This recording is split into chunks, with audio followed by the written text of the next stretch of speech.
여러분 안녕하세요. 오늘도 사회 수업 시작해 보도록 하겠습니다. 앞으로는 선생님이 메모까지만 해주고 여러분들이 마인드맵을 써서 제출해 주시면 될 것 같아요. 저번 수업을 하다가 선생님이 좀 편집 안 하는 것 같지만 해요.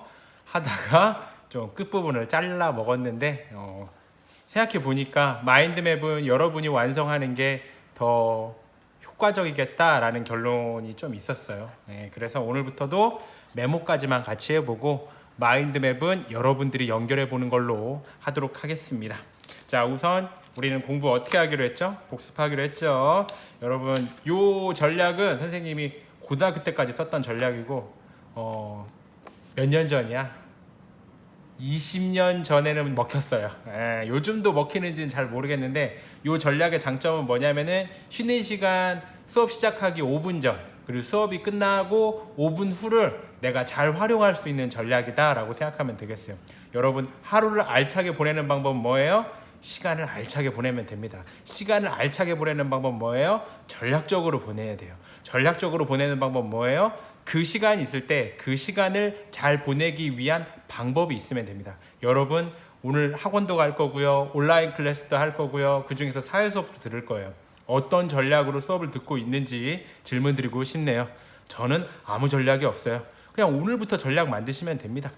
사회하고 과학하고 다른 좀 암기를 위주로 하는 과목은 이렇게 복습 횟수를 극대화해서 늘려가면 되고요.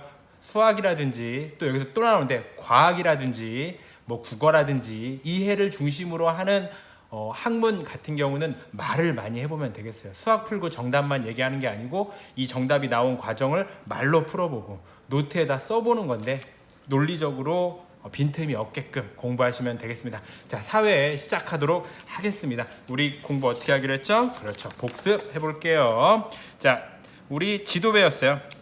세계지도, 지구본, 디지털 영상지도의 특징을 알아보자. 지도에는 위치와 영역이 있는데 위치와 영역을 위도와 경도로 표시해준다고 했어요. 지도의 종류에는 첫 번째 세계지도가 있어요. 세계지도는 한눈에 볼 수 있다는 아주 좋은 장점이 있어요. 그리고 들고 다니기 쉽고요. 실제 모습과 달라요. 그래서 정확한 정보를 얻기는 어려워요. 정확한 정보를 얻기 위해서는 지구본이 필요한 거예요. 지구본에 보면은 위치에 대한 숫자가 아주 정확하다라는 거. 우리나라의 정반대편에 있는 나라가 무엇이냐? 세계지도들은 알 수 없어요. 왜냐하면 정확하지 않으니까. 그때 지구본을 써야겠죠. 그리고 세계지도와 지구본의 장점을 혼합한 디지털 영상지도가 있어요. 디지털 영상지도는 디지털 정보를 가지고 지도를 만든 거기 때문에 정보를 활용하기 편리하고 정보가 연결되어 있다는 거죠. 그리고 확대와 축소가 가능해요. 단점은 이거죠. 스마트 디바이스가 있어야 되는 거죠. 컴퓨터라든지 스마트 패드라든지 아니면 스마트폰이 있어야지만 디지털 영상지도를 활용할 수 있게 되겠습니다. 그래서 여러분들 오지 탐험 같은 거 하게 되면 요거 들고 다니면 돼요. 세계지도. 왜냐면 전기가 없을 수 있으니까. 하지만 여행을 간다면 디지털 영상지도만 있으면 아무 문제 없이 지하철을 탄다든지 공중교통 맞나? 공중교통을 쓸 수 있어요. 해외 나가서도 아주 쉬워요. 자, 세계의 여러 대륙과 대양을 알아봅시다.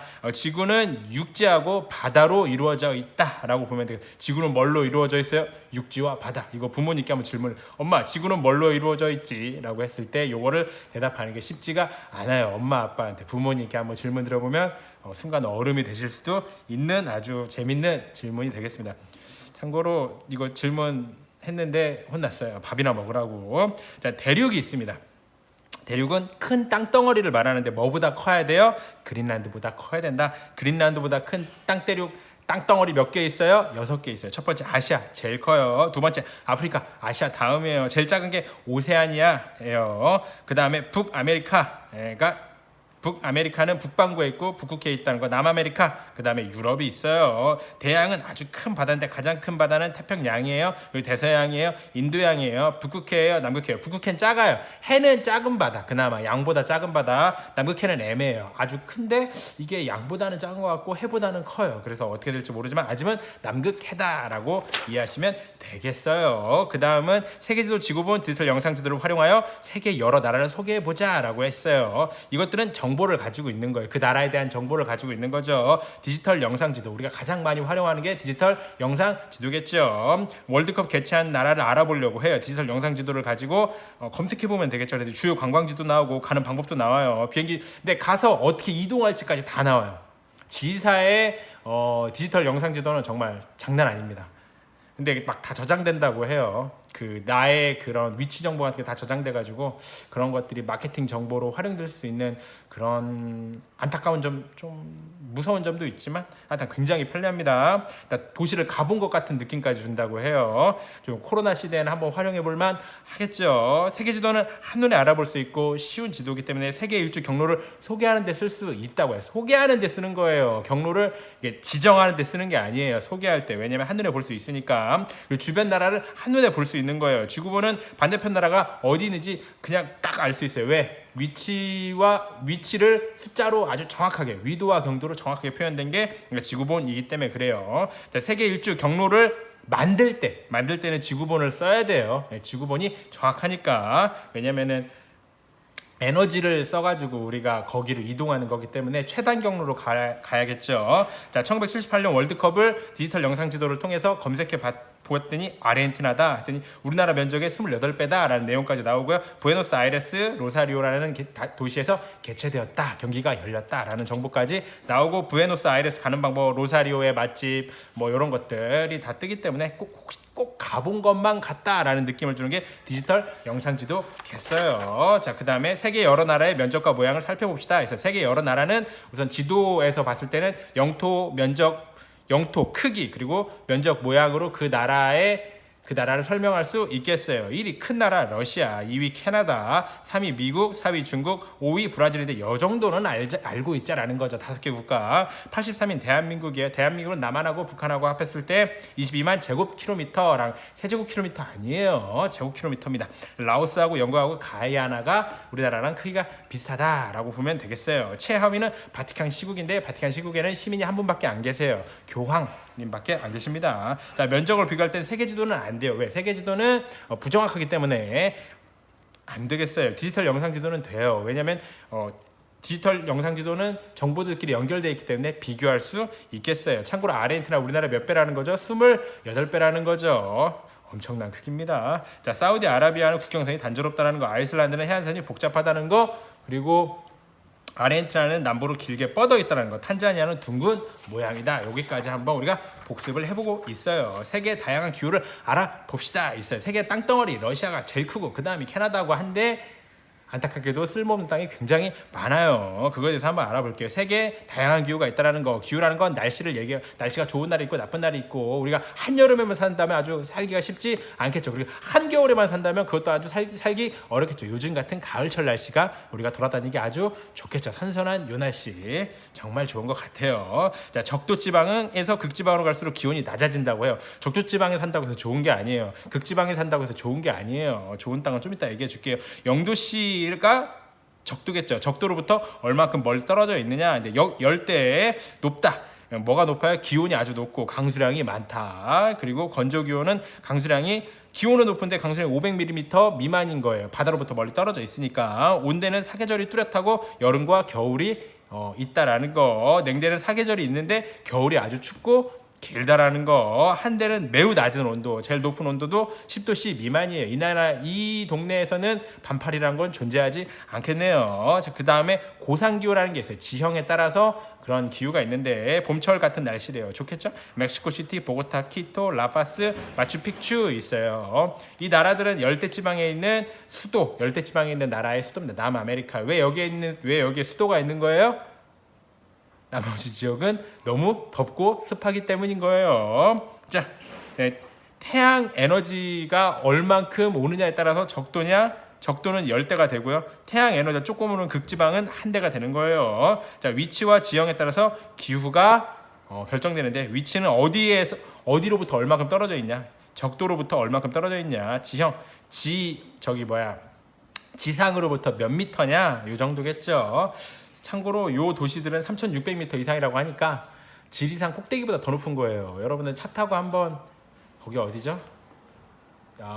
지리산 넘는 코스가 있습니다. 차 타고 올라가는 코스 한번 생각해 보시면 되겠어요. 그거에 한 2배 정도 된다 이렇게 보시면 되겠어요. 2배 정도 올라갔더니 수도가 있는 거예요. 그런 동네가 바로 이 고산기후, 봄철, 멕시코시티, 보고타키토, 라파스, 마추픽추 이 동네에 갈 때는 산소통 서비스 받을 수 있다라는 거 기억하시면서 우리 그 다음으로 한번 넘어갈게요. 기후에 따른 사람들의 생활 모습 살펴보기 뭔가 굉장히 많죠. 한번 볼게요. 열대 기후는 적도에 있다는 거, 저위도에 있다는 거, 밀림이 있다는 거, 우기와 건기가 있기 때문에 우기와 건기가 왔다 갔다 하는 곳은 초원이 발달되어 있다. 초원이 발달되어 있다는 얘기는 초원에는 대형 초식 식물이 살 수가 있어요. 참고로 미국에는 버팔로가 있습니다. 버팔로 크기는 대형 SUV보다 좀 더 커요. 엄청납니다.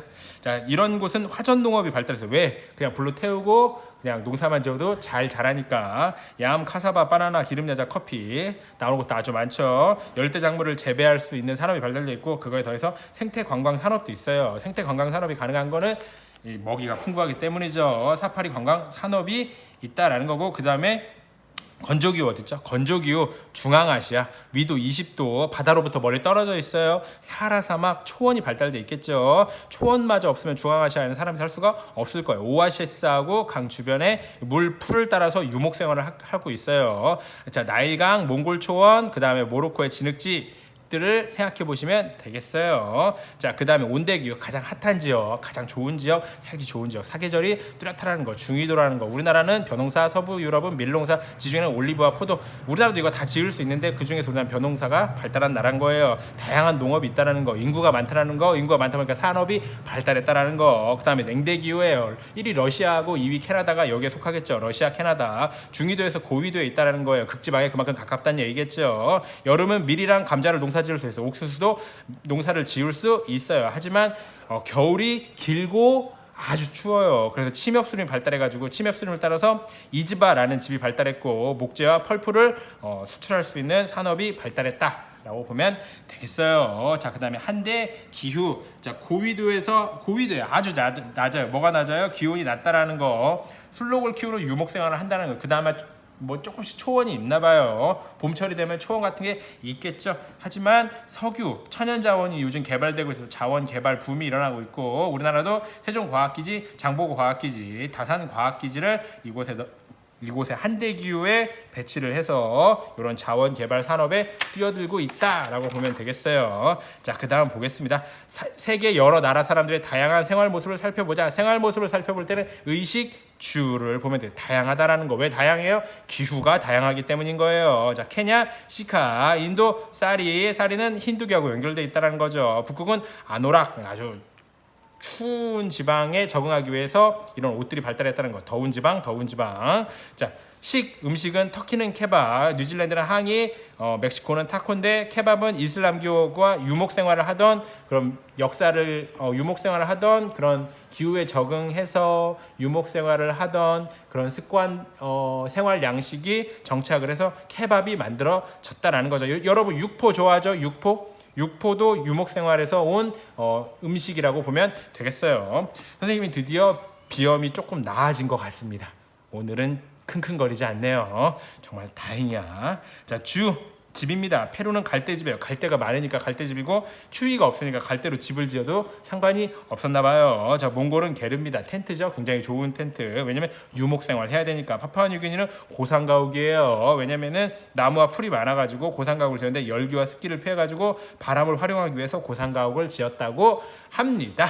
자, 오늘 공부할 부분 우리 한번 같이 해볼게요. 오늘은 좀 여러분 아까도 말씀드렸지만 메모까지만 선생님이랑 같이 해보고 마인드맵은 여러분이 완성하시면 되겠어요. 환경에 따라 달라지는 세계 여러 나라 사람들의 생활 모습을 조사해 봅시다. 한번 적어볼까요? 환경에 따라 달라지는 세계 여러 나라 사람들의 생활 모습을 조사해 보자.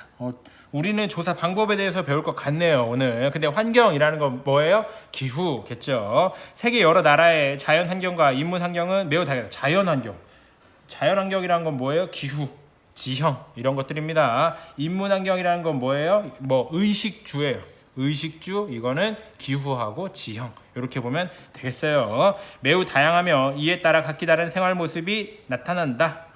생활 모습이 결정되는 건 뭐예요? 자연환경과 인문 환경에 따라서예요. 환경이 세계 여러 나라 사람들의 생활 모습에 미치는 영향을 조사해 보자인데 자연환경에 따라서 적응한 모습이 인문 환경이 될 거예요. 인문 환경. 하지만 우리가 자연을 적응하다 보니까 생활 모습이 아주 다양해졌다라는 거겠죠.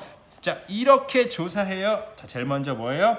주제 정하는 거예요. 그 다음에 결과 예상해 보는 거예요. 그 다음에 뭐예요? 조사 계획 세워야겠죠. 그 다음에 뭐예요? 자료를 수집하고 분석해야겠어요. 그 다음에 결과 정리해 보면 되겠어요. 주제 정할 때는 뭐 관심 있는 걸로 하면 돼요. 결과 까닭을 예상해 보면 된대요. 까닭. 조사 계획 예상한 내용을 확인할 수 있도록 조사한 내용과 방법을 정하고 모둠 내에서 역할을 나누어 본다. 역할. 그렇죠. 역할 중요하죠. 자료를 수집하고 분석하기. 조사 계획에 따라 자료를 수집하고 생활 모습에 영향을 준 원인을 찾아본다. 원인. 자, 한 나라나 지역의 독특한 생활 모습에 영향을 준 원인을 정리해 결론을 내린다. 결론. 자, 한번 적어 볼게요, 여러분. 자연 환경 그거에 따라서 적응한 인문 환경이 나오죠. 인문 환경이란 건 의식주고요. 자연 환경이라는 건 기후하고 지형이 되겠어요. 그랬더니 생활 모습이 나온다라는 거죠. 자, 그러고 나서 조사 방법, 주제, 관심, 그 다음에 결과,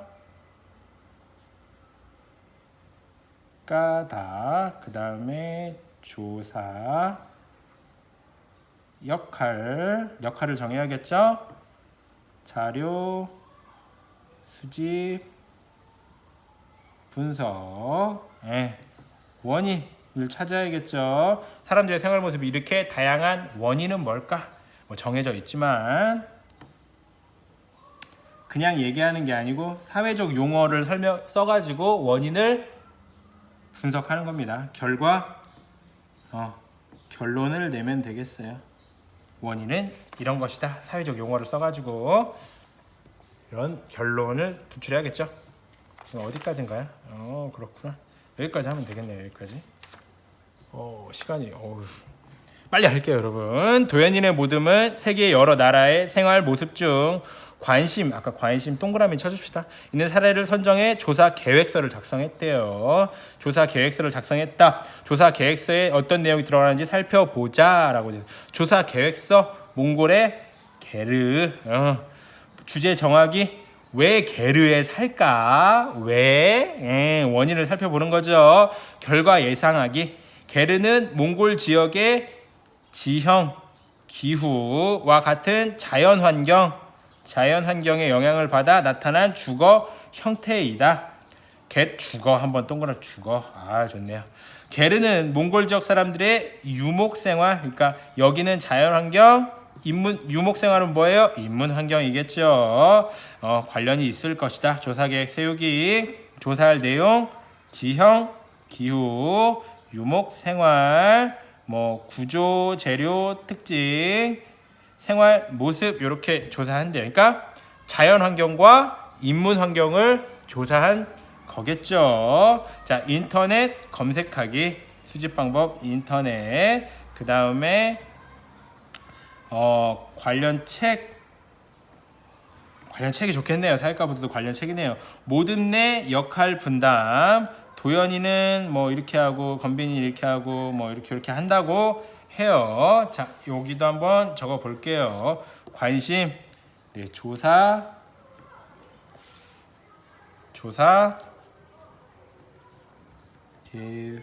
계획서를 세웠대요. 왜? 이런 질문을 가지고 했겠죠. 자, 지형, 기후, 그 다음에 자연, 환경, 그리고 유목, 생활. 조사 계획서 이것도 몽골의 게르에서 왜 살까? 뭐 이랬더니 자연환경, 인문환경을 조사했대요. 지후, 기형, 유목생활 썼고 구조재료 특징.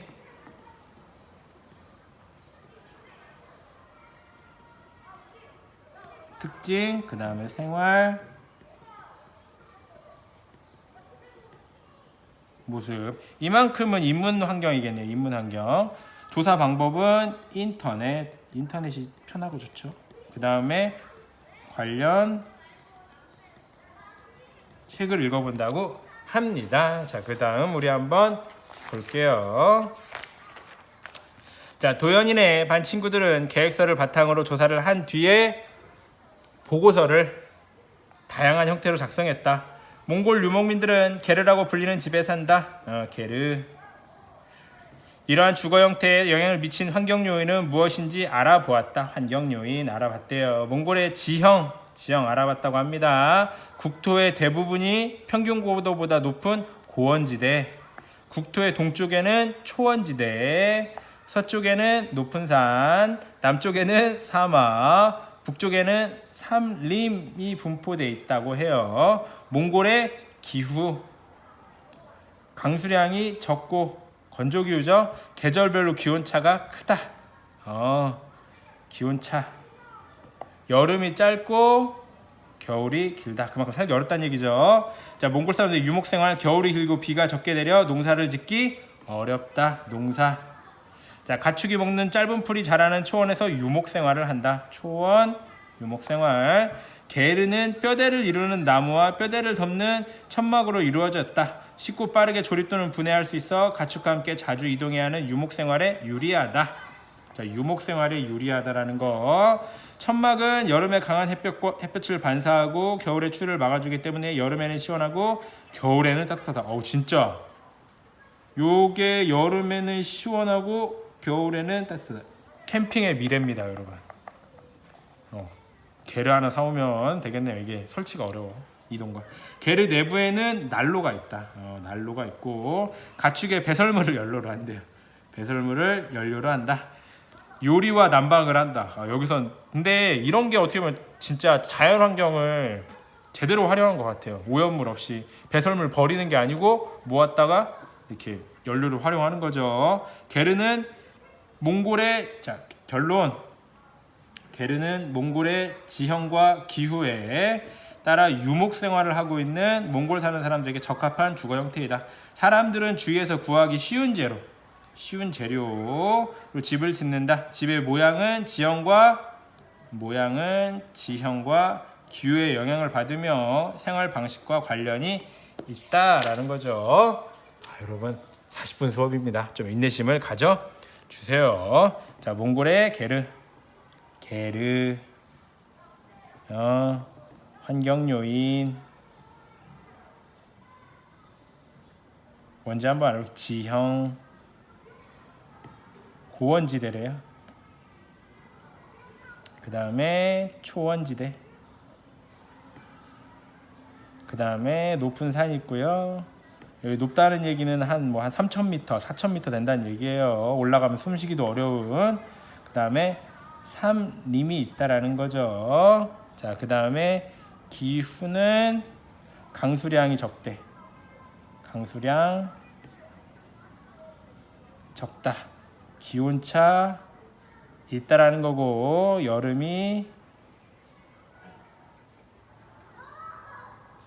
겨울이 길다. 냉대기후란 얘기죠. 냉대기후, 건조기후 이렇게 섞여 있는 거야. 살기 진짜 어렵겠네요. 자, 그래서 강수량 적고 기온차 크다. 이게 농사는 어렵다. 그래서 초원지대가 있으니까 유목 생활을 한 거죠. 그러다 보니까 유목 생활을 하다 보니까 뭐가 필요한 거예요? 게르가 필요하다는 거. 게르의 또 특징이 뭐예요? 여름 시원, 겨울 따뜻하대요. 근데 여름에 좀 그렇게 덥진 않을 거예요. 그래서 겨울에 특화되어 있을 건데 그 난로를 쓴대요. 그리고 배설물 가지고 한다고 합니다. 자, 요렇게 정리해 볼게요. 여기는 그냥 같이 한번 읽어볼게요. 이누이트족의 전통 복장. 이누이트족은 한대 기후가 나타나는 이거 적어야 되나? 하여튼 요건 읽어볼게요. 요렇게 그린란드, 시베리아 등 북극 지방에 살고 있다. 북극 지방 한대 기후에 살고 있대요. 술록, 바다표범 등을 사냥하며 생활한다. 사냥하며 생활한다. 그러니까 채집한다는 얘기죠. 이들은 가장 쉽게 채집하는 이유가 뭐예요? 뭐를 못 지으니까. 농사를 지을 수 없는 자연 환경인 거죠. 이들은 가장 쉽게 구할 수 있는 재료인 동물의 가죽과 털로 옷을 만든다. 동물의 가죽과 털로 만든 옷은 추위와 바람을 효과적으로 막을 수 있다라는 거죠. 네, 케냐의 시카 입고 갔다가 큰일 나겠죠. 네, 여기서는 살기 위해서 이렇게 입는 거겠죠. 자연환경에 적응한 거죠. 세계의 음식과 환경. 멕시코의 타코 가지고 드셔야 돼요. 멕시코는 마야 제국 등 고대 문명이 발달했던 곳이다. 마야 사람들은 신들이 옥수수 가루를 빚어서 인간을 만들었다고 믿을 정도로 옥수수를 중요하게 여겼다. 요즘에도 멕시코 사람들은 옥수수 가루를 반죽해 얇고 둥글 납작하게 구운 또르띠아에 고기, 채소 맛있는 것들을 막 넣어가지고 각종재료로 만든 타코를 즐겨 먹는다. 그러니까 열대니까 가능한 요리겠죠. 자, 종교와 음식. 세계에는 자신이 믿는 종교에 따라 특정 음식을 먹지 않는 사람들이 있다. 힌두교를 믿는 인도 사람들은 소를 성스러운 동물로 여기기 때문에 소를 죽이거나 먹지 않는다. 이슬람교를 믿는 사람들은 힌두교는 소, 이슬람교는 돼지고기. 기도문을 외우지 않고 잡은 음식, 할랄 푸드 뭐 이런 거, 고기, 술 등을 먹지 않는다. 술은 아예 먹지 않는 걸로. 엄청나네요. 자, 라마단 들어보셨나요? 라마단은 이슬람 달력으로 9번째 달을 의미한다. 9번째, 이슬람교를 믿는 사람들은 라마단 기간에 해가 떠 있을 때 음식을 먹지 않는다. 이는 가난한 사람들의 고통을 함께 가난한 사람 몰랐어. 느껴보고 스스로 인내심을 키워 인내심 이꼬르 신앙심을 굳건히 하려는 것이다. 라마단 기간에 단식을 하고 있는 사람 옆에서는 음식을 먹거나 물을 마셔서도 안 된다. 놀랍네요, 여러분. 마인드맵 요거 완성하셔가지고 담임선생님께 제출하시면 오늘 수업 끝나는 걸로 하겠습니다. 여러분 남은 시간 과제 제출하는 데 써주시면 되겠어요. 자, 이상으로 마치겠습니다. 끝!